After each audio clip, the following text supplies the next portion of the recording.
Hello, in today's video I'm going to teach you about key levels, and we have different types of key level. But in this video I'm going to show you 9 different types of key levels. So first of all, we have this Fiaba lookup, which almost all of us know. So how Fiaba lookup is, when you have 3 candle like this, the first candle, the second candle, and the third candle. So the gap between them, that's Fiaba lookup. So when the market come and touch it, you can expect it to buy, or if you are in a sell, when the market touch it, it can sell.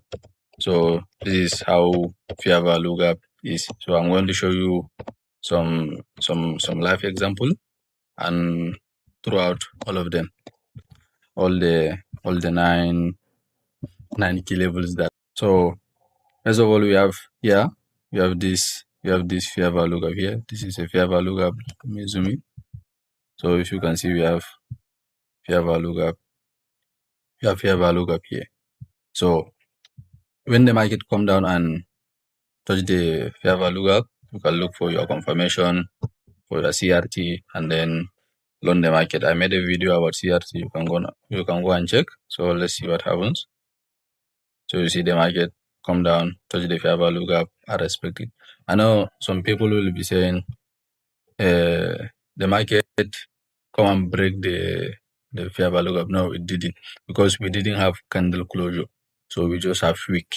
So unless the market close with the body below this, so the fair value gap is still valid. So, but when the market close with the body, that's a different case. We call it inverse fair value gap, which is a second example that I'm going to show you. So this is a buy scenario for buy.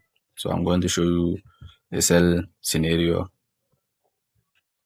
So here's a sell scenario where we have this as our fair value gap for a bearish market. So this is our fair value gap. Let's see if the market respect the fair value gap. So you can see the market even give you a CRT there. Like I say, I made a video about CRT. You can go and check.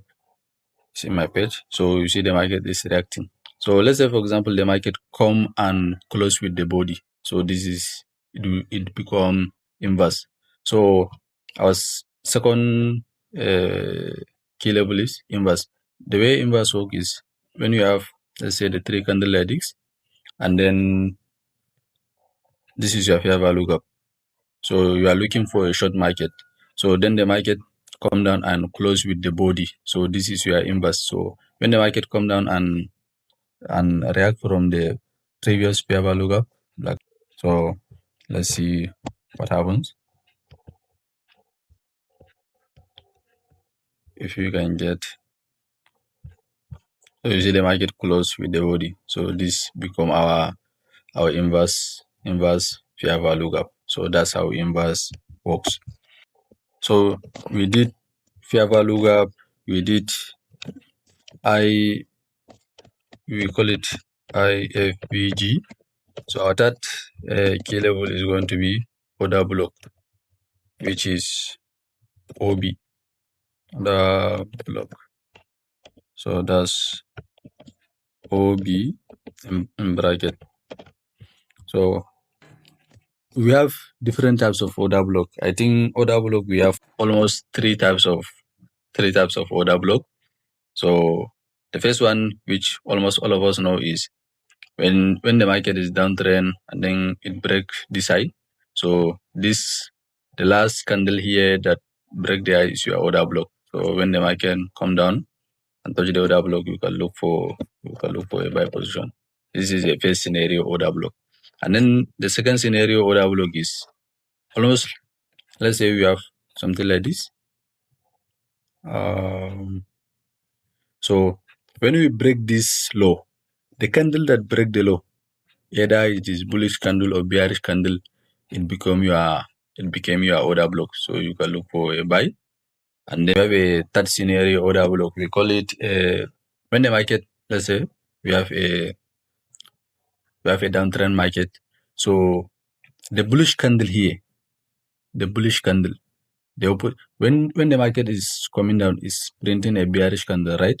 So the bullish candle here become your order block automatically. It doesn't matter if it take a high or if it take a low. Just the bullish candle, it's your order block. You can look for to take a shot from there. So let me show you some real life example. Let's start with the first scenario. So the first scenario, we have one example here.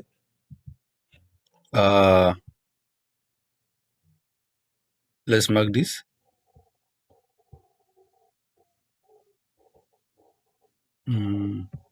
So here we have this one. This is our order block here. This candle. This candle is our order block here. So why did it become our order block? Because it took out this previous candle low. So it became our order block and we have a candle closure above it. So when the market come down, you can look to take your trade here. So this is a first scenario order block. And then for a short example, we have this one as our example here. Let me show you. Just for example purpose, we have this as our order block. So when you have a candle closure here, it became our order block. And order block, these types of order block, two things make them to be valid. One, if they take out the liquidity and if they fill a liquidity. So you can see here we have this fair value gap. This fair value gap is a liquidity. So when the market fill it, so we have, and then we have a candle closure below. It became our order block. So this is a buy scenario. So this is our second scenario types of order block, where I told you, let's say when the market is bullish, it come down like this, and then took out this low. So the candle that took out the low, it became our order block. So let me show you here.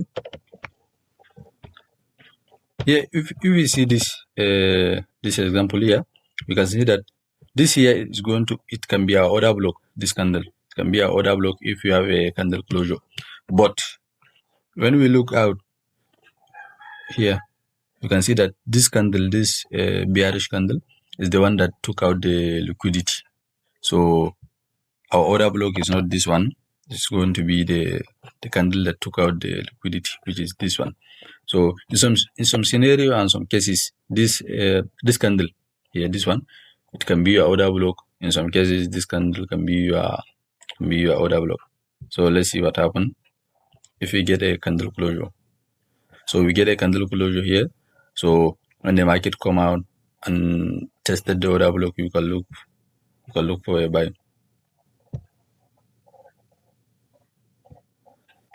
So we can see that the market come down and respect this order block. So if you take out this as your order block, you will miss a trade. So, but if you take this one as your order block, you can catch the trade.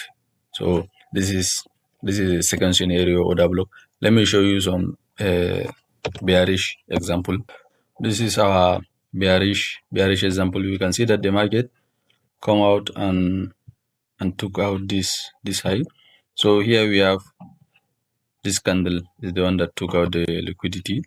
So it became our order block. So when we get a candle closure, don't forget, okay, like this. Now we have a candle closure. So it became our order block. When the market tested it, we can look to take a short trade.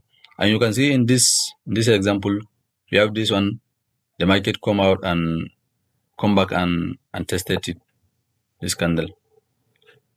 This first scenario order block, the market come back and tested it, and you can use this one. Both of them, they are valid. So let's see what happens.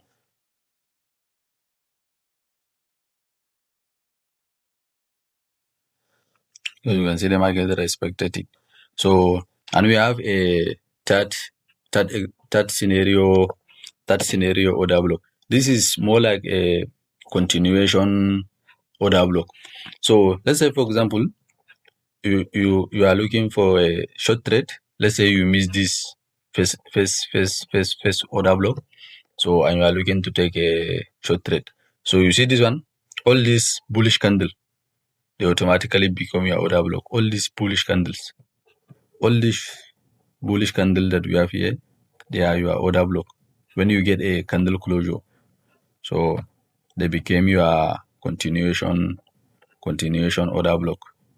So all this, they are now, they became your order block. It doesn't matter they take a liquidity, they feel the liquidity. No, they are more like a continuation order block. So in a bullish scenario, all your bearish candle, they became your order blocks. For example, this one, you can see we have a bearish candle here. It's your order block. We have another bearish candle here. This one is all your order block. So when the market come and tap it, you can look for a loan, tap it, look for a loan, tap it, look for a loan. Just like a sell scenario. If the market come back and touch it, you can look for a short, touch it, look for a short, touch it, look for a short. So it doesn't matter if it is one candle or multiple candle. For example, here, let me delete this. Let me show you. In this scenario here, you can see we have almost like 3 bullish candles. So you can mark them all as your order block. And in here, in this example, you can see we have only 1 bullish candle. Still, you can mark it. If they are 3, if they are 5, if they are 10, it doesn't matter. Just mark them all. And when the market go there, then you go to a lower time frame and look for your confirmation and take a short trade. For our next key level example, we have highs and low. They are key level too. They are very powerful key level. So let me show you here. We have perfect example here. You see, when the market take out this high, so the market come down, you can expect a retracement. So you can see here we have a low that the market took. So let me zoom it. You can see the market took out the low. So you can look for at least a short retracement, not a very long one, but at least for a short retracement. So highs and low are perfect key level. You can see we have one minor high here. So all of the highs and low, they are a perfect key level, but you need to align them with CRT and time and the rest and confirmation. You cannot just expect any high or low for the market to respect it. Let me show you here. You can see we have high here, but the market didn't respect it. So the market keep moving up. So sometimes the market will take it and then come down. Sometimes it will not. So you have to know your high time frame bias, which I will make a video about it. For our next key level, we have rejection blocks. You have a rejection block. Them two, they are a very powerful key level. And rejection block usually form in 2 different ways. This is the first way, and this is the second one. So in this one, you can see that the previous candle, it have a long wick, and the next candle, the wick is very short. And this example, the previous candle, the wick is high, and the wick is low. They are all rejection block. All of them, they are the same thing. So when you can mark these wicks as your rejection block. So this is the rejection block here. So you can see here we have let me zoom in. You can see here we have this one. This here is our rejection block. I think here when the market didn't come and tap the rejection block, we have SMT, I think something like that. GU, I can't remember it. So here we have a rejection block. But here you can see this example. The market come back and tap the rejection block, giving you a CRT trade. So this is, and here is the buy scenario. For example, this here is a rejection block. So this is how rejection blocks are. So even this tiny candle here is a rejection block. So this one is a rejection block.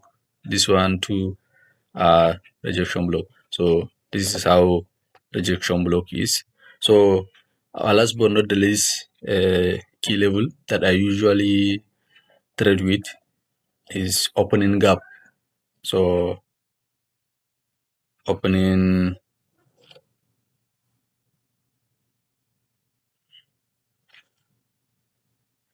opening gaps. Especially they are called weekly open gaps. So especially on Monday when the market open, you can see something like this gap. So they are usually a key level. You can mark them as your key level. So when the market come down, you can look for a trade and then trade them. So them too they are key level. So thank you.